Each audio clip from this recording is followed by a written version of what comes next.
What's up, everyone? Welcome to another episode of Real Estate Moguls. And on today's show, we're going to get to learn from a residential real estate professional, coach, and YouTube expert who has been able to get established in 2 new markets, all right, which is a really hard thing to do if you've ever had to move to an area where you don't know anyone for any kind of business for that matter. And she's learned how to be able to build a digital marketing lead generation machine that heavily leverages video marketing. So much that 75% or 2/3 of her business is coming from YouTube and video marketing. And people are just wanting to work with her and then start the process out. She now lives in Savannah, Georgia, which I just recently visited, and it's beautiful. It's so cool. Such a heritage, like history, like you can feel it when it's there. So let's meet the video queen. All right, Karin Carr. Thanks very much. Of course, thanks for having me. So why don't you just kind of give us a 2-minute of your story and why you are where you are today? Sure. I got licensed in 2005. I was living in Northern California right outside of Napa. We lived there for about 9 years, but my mom and dad live in Savannah. So when they started to get older, we just decided we needed to be closer to them. And we moved to Hilton Head, which is about an hour away. And after only 12 months there to the day, my husband got transferred to Atlanta. So then we went to Atlanta. We were there for 2.5 years, but we didn't like it so much. Too much traffic, too far from the beach, too far from the family. We went back to the Savannah area. So 4 markets in 13 years. Crazy. And talk about the challenges that realtors face when they break into a new market and some of the technologies or solutions and services that have really helped you get established. Sure. When I was in California, I was heavily into REO because that was, during the crash. And when I got to Hilton Head, I really honestly thought all I had to do was tell all the banks that I've moved and here are the new zip codes that I cover and where are my listings. And so when we first got there, I took 6 months off to get to know the area, get licensed, joined the brokerage, and then was like, okay, I'm ready, and nothing happened. And after a couple of months of, I haven't gotten any business. What am I going to do? I don't know how to prospect because I literally had been so spoiled over the last 9 years of just waking up and checking your email. It's like, you got 3 new listings today. So I started trying to figure out how to prospect, and I was farming and door knocking and cold calling, and I hated every minute of it. So then when we moved to Atlanta, I joined a brokerage that gives you leads, but the split was so terrible. After I had closed 6 or 8 deals, I had made no money whatsoever. So I thought, okay, I'm gonna go to a different brokerage. I will learn how to prospect. Like I will learn how to do this in order to be making some decent money. And at that point, I joined Keller Williams. I took a lot of their training classes, but they were still very much into calling 20 people a day. And I was new to the area. Who was I going to call? I really did not just want to call FSBOs and expireds all day, every day. So I started blogging. And blogging was extremely effective. It's a longer term strategy. Like you don't write a blog post and start getting leads the next day. But after a couple of months, if you're writing a really good blog post that's now ranking on the first page of Google, you start getting leads from it. And I was doing that. It was working very well, but it takes a long time to write a good blog post. It will take me a week to write a 3,000-word blog post and put pictures and infographics. And I thought, I could probably just make a video. Like I'd make a video in 15 minutes and I could say just as much. I could say 3,000 words in no time on a video, but it would take me a lot less time to do it. So that started to take off, and then once you know it, we moved it again. We moved to Savannah, and as soon as I got there, I got a phone call from a gentleman that said, we're gonna move to Georgia, we found your YouTube channel, we've been watching all of your videos, we feel like we know you already. When I told him I had literally just moved to Savannah, was no longer in Atlanta, he was really heartbroken because he was so invested in working with me. It wasn't, I found this house online, and can you open the door next Thursday? It was, I found you, I want you to help us when we relocate there. So I thought that's gonna be my strategy when I get to Savannah. I'm going to go all in with video, and I'm gonna make videos that are not only letting the people get to know me and my personality, so not just a listing tour where it's pictures of the house, it's actually me talking to the camera. They're getting to know me, they're getting to know my personality, and then when they reach out to me, they've already decided to use me. I rarely have any competition. When I get that phone call, they've already decided. So I'll continue on this video marketing trend for a sec. Do you still do any blogging to go with the video from an SEO perspective? Yes. Like how do you mix text and video together so that you're efficient but you're capitalizing on the benefits of doing both. Yeah. I just read a statistic from, I think it was Forrester Research, that said if you have a blog post with a YouTube video embedded in it, it is 53 times more likely to show up on the first page of Google results. So heck yeah, I do. I used to write the full blog post and make the video, embed the video in the blog. Now I totally do it the cheater's way, and I just have the video transcribed. I take the transcription, I post it into a new blog post. Maybe I'll do some formatting and stuff like that, but it's pretty much a transcription of what the video was. So now I get the written version and the video version, and kind of get, you know, twice the love from Google. Okay. We'll get back to the video in a sec, but so I want to go back to, so you moved brokerages, and we have brokerages, people who want to build their brokerage, build a team, all that stuff out. Mm-hmm. From the agent's perspective, what do you think the brokerage value proposition is, and what do you think are some things that they can do that are attractive? Because you've gone through 3 different brokerages, you know the differences, so almost speak from the perspective of the agent. Here's my advice to brokerages on how to give value to agents. Sure. For me, it's not so much how much money am I going to make as what are you going to give me in exchange for the percentage that I'm giving back to you. So the company that was giving me leads, at the end of the day, I was bringing home something like 35%, which, come on, that's bad. You're doing a 50-50 split and then a referral fee on top of it. You're just not making any money at the end. So yes, you were giving me the leads, but that was just too big of a split. Then you can go to another brokerage that has, like, you're on a 90% split, but they give you nothing. You have to pay for everything yourself. So I think it really just depends on what are they giving you for the percentage that they are taking in exchange. Are they giving you technology? Are they giving you training? Are they teaching you what you need to know to be successful? Are they giving you a great office space? Are they giving you an environment where you're surrounded by other people that are extremely successful, because then you can go into the office and be surrounded by that energy and kind of learn from what other people are doing that might be successful. So for me, it was just a matter of finding the right fit that was not only the best, what I felt was a reasonable commission split, but they offered training, they offered all kinds of stuff that I just hadn't had before. What kind of tech? So when you think about tech that you can't live without, that you need and brokerages provide, or maybe you just go and buy from other vendors, right. Like what are some of the technologies that are pivotal for your business? Got to have a CRM. I really feel that you can't just manage your leads in an Excel spreadsheet. You really need to have some sort of CRM technology, and there's a million of them out there. I don't necessarily think that any one is better than the other. It's the one that you're going to use consistently, but if they give it to you for free, awesome. That's one less thing you have to pay for yourself. Mm-hmm. Cool. So talk about your challenges as an agent. So you're in the business, I mean, you're doing great with all your video marketing, but I'm sure there's still challenges you face that you're still trying to figure out how to overcome, that maybe there are some tech companies out there that can listen and figure out how to help solve for you. What are the challenges that you are facing as an agent still in your business? Let's see. I find that with YouTube, I tend to get more buyer leads than seller leads. So if you want to have more listings, it's a bit of a challenge to come up with topics for the videos that are going to be attractive to sellers. So you don't want to make a video, like the best performing video that I've made is called Moving to Savannah. That brings me a ton of buyer leads, right? So if I want to get more sellers, that's not going to be a topic that you want. You want to make more topics that are about sellers. So trying to put out the content that will attract your ideal audience is very important. Having an ideal audience is very important. I hear a lot of people that just say, I'll work with anybody in my market, whether they're a buyer or a seller. Well, that's really, really broad. You can't have 100% of the market share, so why not pick a niche and really try to specialize in that niche, and then you might not get 100% of that niche, but you're going to have a lot. So for me, for an example, my husband is retired Air Force. I decided it was going to be military. So a lot of the videos that I do appeal to people that are either moving to Savannah because they've been transferred here, or they're moving somewhere else because they've been transferred out. And I talk a lot about PCSing to the area. What happens if you're moving out?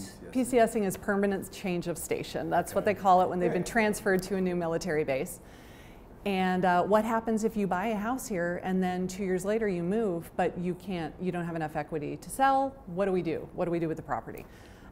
So, you know, stuff like that. For me, it's always a challenge of getting the people into the CRM. One of my technology challenges is somebody will call me when I'm out running around. Have a great conversation with that person. They say, oh, we found you on YouTube, we've watched all your videos, we're coming to town, you know, 3 weeks from Saturday. We want to find a house that weekend. Like we're flying in on Friday, we're leaving on Monday, we want to be under contract on a house by the time we leave. So they're giving me all of their information, they're willing to sign an exclusive agreement, all that part is great. Then we hang up the phone, but I wasn't sitting at my computer, so does it go into the CRM? Maybe, maybe not. And that's my own weakness, and I need to get better about it. But any sort of technology challenges that would help me to get my stuff into the system real time, because if you wait until 10 o'clock at night, now you're watching TV with a glass of wine, it's like, I'll do it tomorrow. Do you have an app, like a CRM with an app version? Like, do people like that? Do people go like, that's the solution? Or is it something even more intense where it's like, the fastest thing in a phone is to take your phone out and either text or send an email? And so is there like is that the solution where you open up your phone, hit email, and you go like, okay, name, and you just start writing, and then the technology understands what you just put in that email and then just plops it into your CRM? Like, is it that intense? That would be cool. Is it that intense it needs to be, or is it just like in a mobile app version of a CRM and that would be sufficient? Well, I have a mobile app version of my CRM, and it's kind of lacking. It doesn't have a lot of the features that I want it to have, and it's too many clicks. So instead, I have an iPhone, I just end up writing it all in the Notes app, and now it's in my notes, and at least I can search by their name, or I can search by something that I wrote down, some keyword in there, and find it later. Okay. Now, you know, you work with buyers and sellers all the time, and so the industry is constantly trying to evolve to improve that experience for them. And you're probably seeing technologies or services that help you, again, give better service to them because they're experiencing challenges and problems in that whole process. Mm-hmm. So what do you think are the really, you know, big nuts that need to be cracked on improving the experience for the buyer or for the seller that still is, you see their pain in that process still? It's probably still just what comes next. You know, the step by step of, especially for first-time buyers or first-time sellers. They've never done this before, so they really don't know how it all works. They don't know what to expect. And just trying to make sure that we're constantly letting them know, okay, we did this, this is what comes next. And the way that I do it is it's probably so low tech. In my email app, you can have a signature. The entire message of the email is my signature. So it's, we're in contract, congratulations, now what? And it's like this email that's this long, but it's my signature block. So new email, I pick that signature, and all I have to do is like change dates. So your offer's been accepted. You've got 3 days to get your earnest money in. This is where you have to take it, and this is what happens if you don't get it in on time. If you're having a problem getting it in on time, please let me know, I'll come get it. Yeah. Then we need to order a home inspection. And so the whole thing is just a big signature block. That's a good hack. And it works. It should probably be an automated process in my CRM. Have you checked out any task management softwares, like free ones? Have you checked those things out? I have Trello, and I am trying to learn how to use Trello. It's still new. Because you can share your client, because the idea is, like we use Asana, and I mean, it's been free. It was free for so long, and now big company have to pay for it, but the free version, you can invite people to it, and it works. So you invite your client to it? You can have a template of all the tasks, when the due date is, and you start checking them off, and then you can talk about the task, and like everything you've done. So it's not a plug for, I don't have any affiliation with them, but like I encourage my agents to do that, because I hear that one a lot. That's pretty ingenious.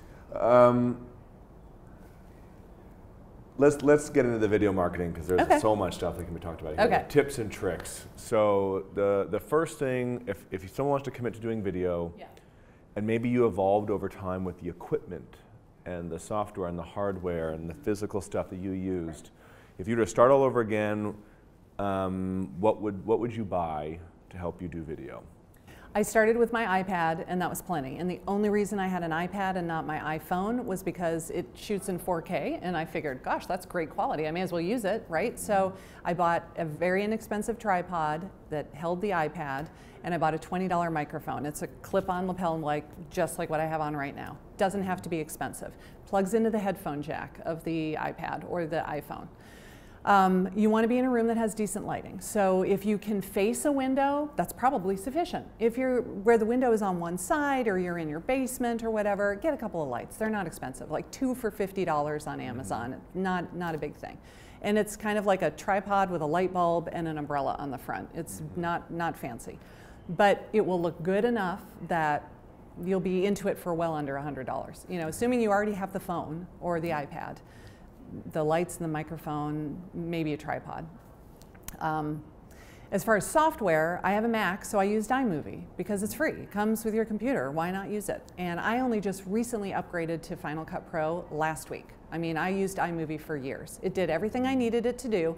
It only wasn't until I wanted to start doing fancier graphics and have the titles come in and look a little cooler that I finally decided, all right, time to step up my game. But iMovie worked for a very, very long time. How about the learning curve, the learning process? Because I have gone through that myself, and like it's painful and real. And my clients are like, "Oh, this is so hard." I'm like, "Well, you've never done it before. Like, what do you expect?" Right. Like, so talk about your experiences and feelings and emotions as you got from, you know, I was probably bad at the very beginning. Maybe I sucked, and I got bad, and then I got good, and now I'm great. And that's exactly what happens for every single person, right? Yeah. We all suck at the beginning. The videos are like, "Hi, I'm Karin. I'm a realtor in Savannah," and you don't know where to look, and you don't know what to say, and you're very uncomfortable.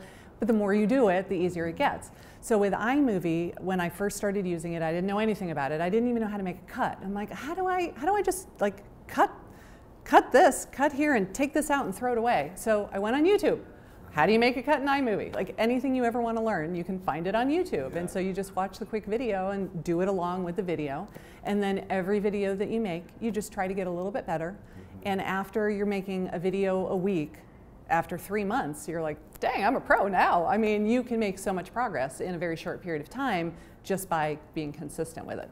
It's the people that will make a video and then they don't do it again for a long time, and then they make another one and they're like, this was so hard. Well, you're not being consistent with it. You're not going to make progress. You have to practice. Yeah. Like, you know, basketball players.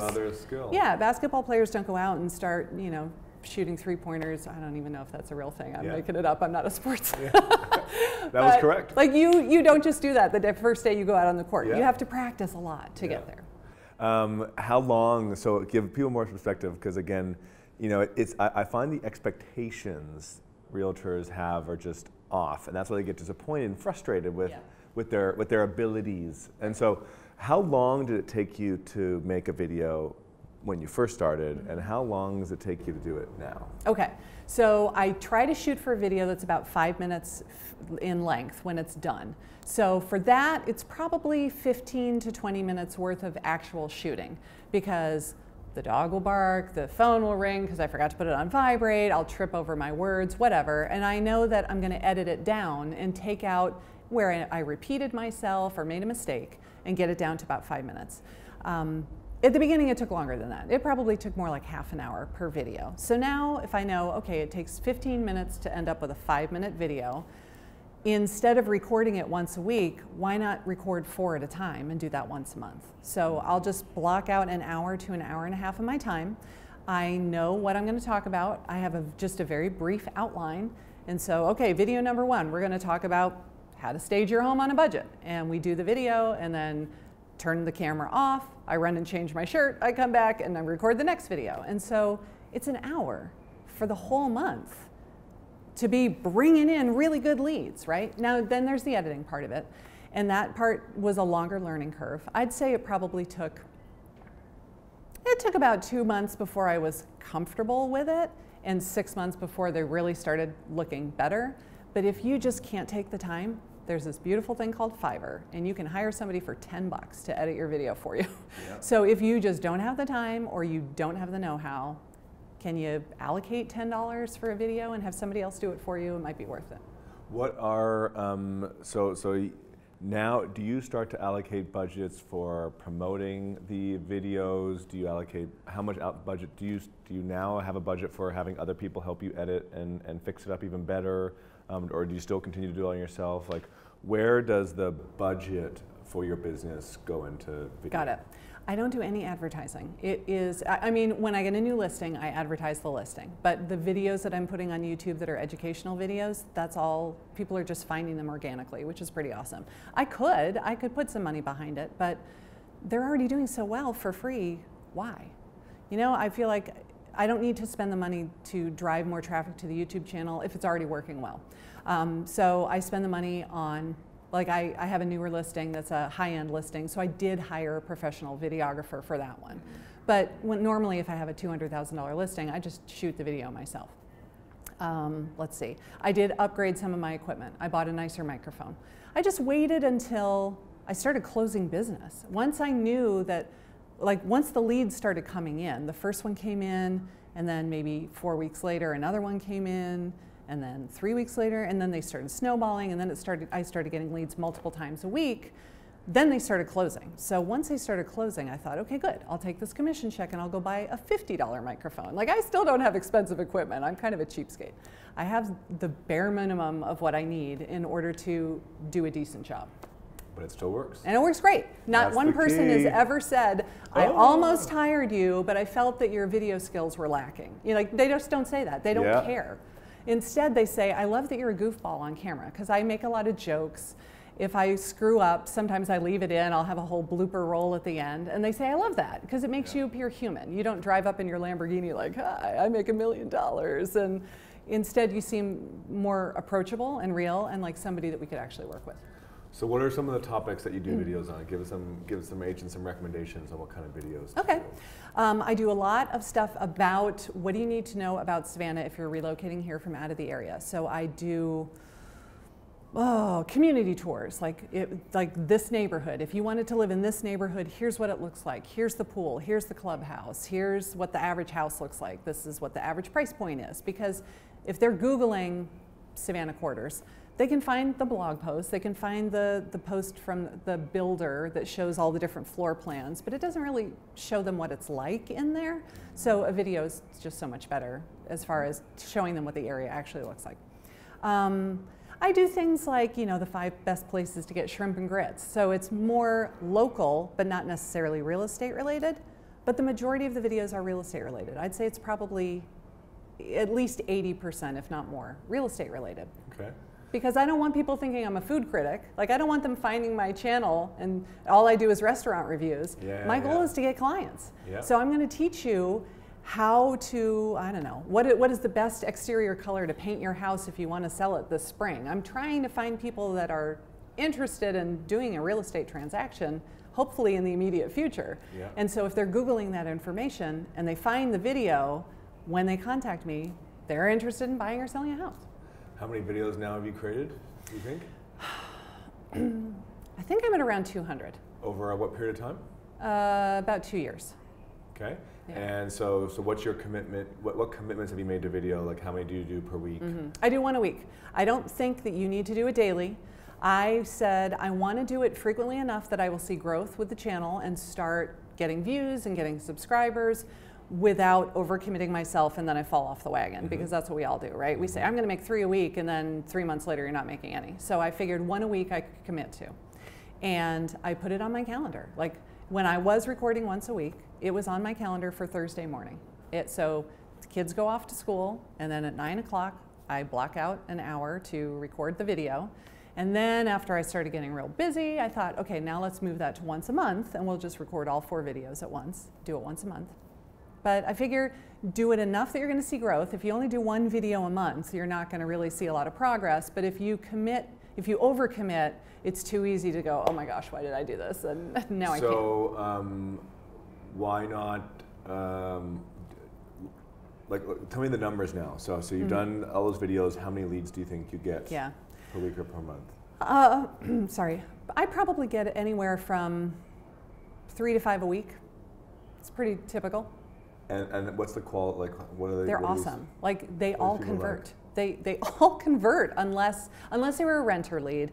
In Savannah, we don't really get compensated for helping renters, unfortunately. It's sad because there are a lot of people that would like to rent for a year. So if I decide to take on a renter, it's just a business decision. Like, do I think they're going to rent for a year and then turn into a buyer? Or is it, a college student who's just coming here to go to the college and then they're going to leave as soon as they graduate? Have you heard that stat about, I was talking to Rental Beast, the startup, and he says the stat is 53 or 49 or 53% of renters are thinking about buying, but then rent.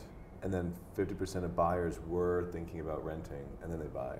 Oh, I didn't know it was that high. It's a staggering number of, and so his big thing is working with renters should be seen as a relationship building tool where you actually are now maybe going to sell them on buying instead of renting in that moment, and if not, now you have that relationship for the future. Yep. So that's good that you do that a little bit. But yeah, when they either they'll send me a Facebook message, they'll call me, they'll text me, they'll email me, one of those things. They've pretty much already decided that they want to hire you at that point. So as long as you are the same person in person or on the phone that you are on the video. So, you're not going to wear a three-piece suit on the video and then show up in a t-shirt and flip-flops and be like casual surfer dude, because then they think, well, that's not the person I thought I was getting to know. As long as you're the same person, the conversion is super, super easy. Well, that's it. There you have it. That's how to do video. That's how you move into a new market. Thank you so much for your advice. As always, if you have not subscribed and you want to learn from more moguls in real estate who know what they're doing, who know how to help your business, subscribe to the YouTube channel and the podcast, and stay tuned for the next episode.